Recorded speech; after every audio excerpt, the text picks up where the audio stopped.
মানুষ অনেক সময় নিজের অবস্থাটাই বুঝতে পারে না, ওই সময় দুইটা জিনিসকে এক মনে করে। এক হচ্ছে সেলফ রেসপেক্ট আর একটা হচ্ছে ইগো। অথচ দুইটা জিনিস কিন্তু এক না।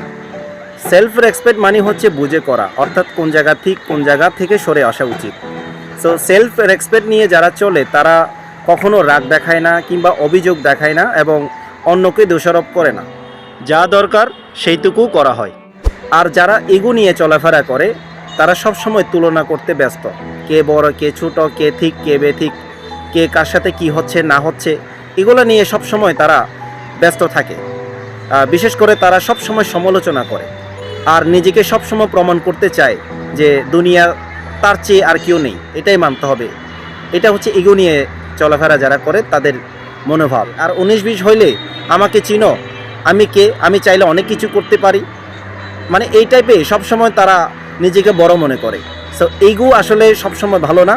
ইগো কারণে অনেক সময় মানুষ সিদ্ধান্তের পরিবর্তে প্রতিক্রিয়া বিষয় হয়ে যায়। সেলফ রেসপেক্ট সবসময় নিজেকে শান্তি বজায় রাখে আর ইগো সবসময় নিজেকে চাপ সৃষ্টি করে রাখে। শুধু তাই নয়, পার্থক্য আরও আছে।